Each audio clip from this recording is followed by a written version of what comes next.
You want to hear a sad story? I heard this today.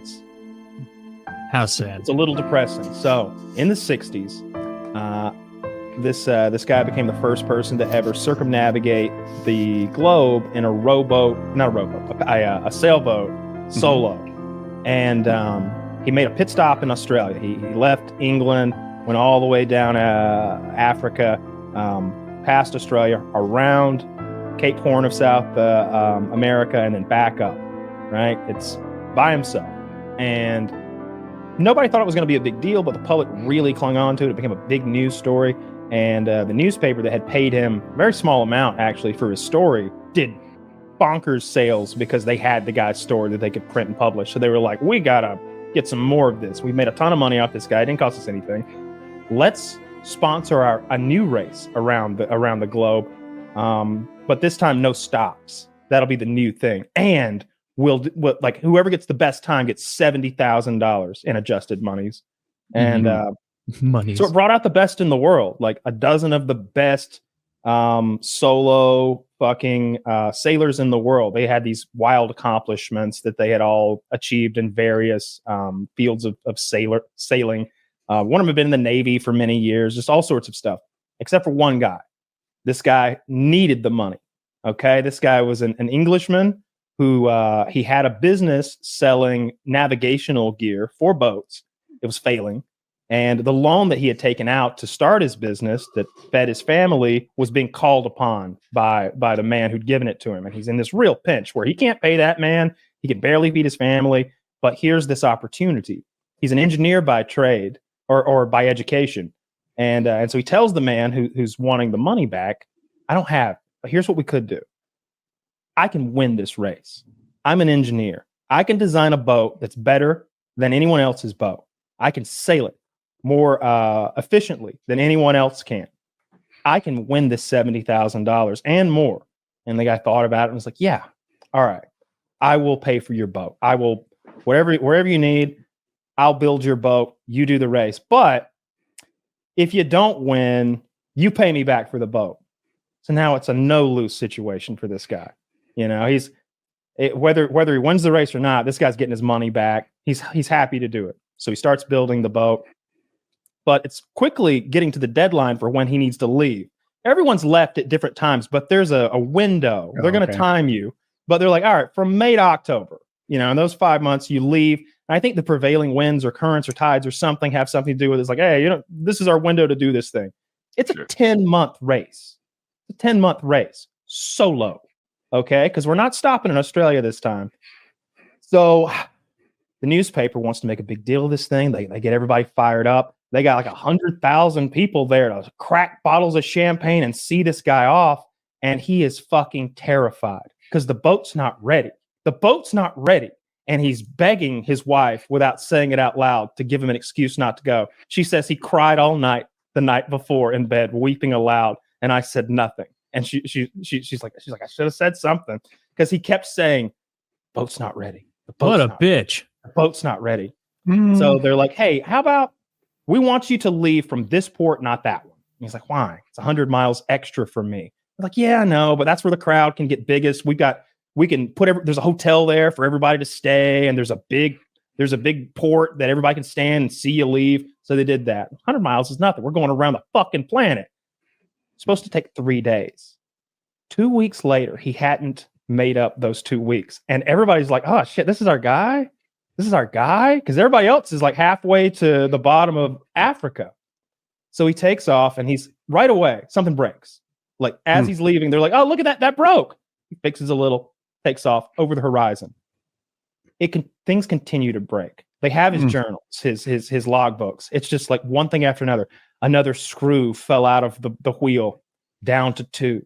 Just all this crazy shit. Like he's using Morse code. I don't know how that works in the water, but somehow he can communicate with that back to England. I really don't know how that technology works in the 60s, but basically he's taking on water and he knows he is. He's getting like 30 gallons a day. And it's trimaran in one of the Morans, what do you call them, the pontoons or whatever. Yeah. And then 75 gallons are leaking into the boat every night when he rests. But he can't quit because it's this huge embarrassment. He's terrified to fail because they've got the whole country invested in him. They're cheering his name back home. So he realizes he can't win. He realizes he can't even make it to like around Africa.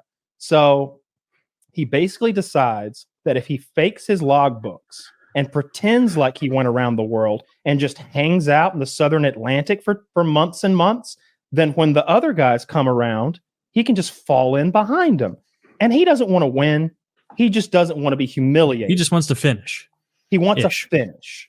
And he figures like nobody's going to look into my logbooks that heavily because I'll be like 8th place. There's a dozen of us in the race. 4 drop out right away. Then 3 more sink. Then finally, the 4 remaining make it around Africa, and this guy's losing it. He's been at sea for months and months in the South Atlantic by himself, treading water, basically, chilling. And he's like, oh, finally. He radios back home, lets them know, like, I'm in 4th place or 5th place. I can't win, but I can finish. And they're like, disappointed, but it's okay. And then the Frenchman who's in the lead says, making sailing a contest is against everything that sailing's about. And he turned around. And he started sailing around the world in the opposite direction. He said he wanted to do it again, and he did. Badass motherfucker. Damn, the French guy was cool. And then, so now there's like an Englishman and like some other guy still ahead of him. Mm-hmm. One of those guys, they both like sink or quit. And so now it's just him. Oh, one of them makes it. The other one sinks. And now everybody's looking at him. He's going to win. Like based on where he's telling him he is. Because one guy was prepared for it and took a smarmy French approach and turned around. Like the other 11 sank. And so you can see in his logbooks, he realizes they're going to find me out. I can't go home.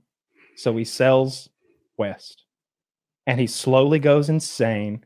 And his writings in the logbooks are like something, it's like poetry mixed with the insane ravings of a madman and a mathematician. So he's so smart that there's like these equations everywhere. And I'm sure they mean something. Like they said that cognitively speaking, it was much more difficult, all of the forging the logbooks, than actually just navigating around the planet. They're like, that's a hard thing to do, navigating around the planet. But what he had done, forging all those logbooks and the math required, was way more difficult. They found his boat, wasn't in it. They got his journals, and they sold them to the newspaper. Oh my God! His family got nothing. Of course. And, what shitty newspaper was this? Some need to boycott. I don't recall which. It was so sad, but they've got. Taylor will never buy that paper. Not once will I buy the Washington Post of 1805. Oh my God! Yeah, that sounds like no one was ready for this race. It's 1960 something. It's like mid 60s. Oh, so like well into the time that sailing around the world is like whatever. They were the first people to do it. Like you're doing it in a sailboat. In a sailboat. Yeah. Okay. Well, no, by yourself in a sailboat. Kyle's saying that people hadn't been doing it solo until then. Oh, by the way, ham radios can bounce the signal off of the atmosphere, and it just ping pongs off the Earth atmosphere and goes far beyond line of sight. Did they use Morse code using that? Yeah, it's part of the ham radio. I have a ham radio license. I'm kind of a Renaissance man. And you have to learn Morse code to get some of the higher levels of ham radio license. Oh, if he's already cheating his way through the entire race, like why wouldn't he just be like, easier than forging these books is just pretending to have lost them. Hey, I was taking on so much water, it soaked my logbook and it destroyed it. Like that is so much smarter than, but also I like the idea that if I'm ever in a situation like that, I'm absolutely making up math and writing it all over whatever place I am. And like, how long do you think? And he'll be like, no. Like, there's a lot of threes in that section. You can tell that he just kind of got bored. Honestly, if one of us was writing the crazy math, they'll call Miss Jones, the 3rd grade math teacher, and she'll be like, nah. Yeah, right. All they need to know is like order of operations, and like this guy's retarded. He doesn't know what he's doing. I would draw something that looks like math. Yeah, like what you imagine math looks like. Just doing basic algebra. Yeah, that's. I heard in Oppenheimer they had actually I saw the podcast of the mathematician they hired for Oppenheimer, because there are some people who get really upset if like the equations on the chalkboard are inappropriate for the scene, for the group, etc. Apparently, Good Will Hunting has like bullshit easy math in it, and they act like he's a Fields Medal winner. Let me give you an example where you care. All right, it's a hockey movie. They got plays on a chalkboard in the background. Now you care. Okay, that's fair because I drew the plays instead of someone who knows. It's just X's and squiggles. It's just X's. There's 9 players. There's too many X's and not enough O's. I would draw up the flying V just for people who know that know. Yeah, the flying V. that would have been a good end to Miracle, where the American team's like flying V, and then they just immediately humiliated because they go. I don't think Miracle on Ice is the best hockey movie. It's a good one. Definitely a good, inspiring sports movie. The one with Paul Newman. Slapstick, maybe? I Slapshot. Like Slapshot. Everybody loves that but me. Dude, when he puts a bounty on, they're like, you can't put a bounty on. It's like some beer league. You can't put bounties on people. I just did. Yeah. And then those brothers come out with their teeth knocked out and shit during they start the fight before the anthem plays. And they're bleeding during the anthem. Like, that's a good scene.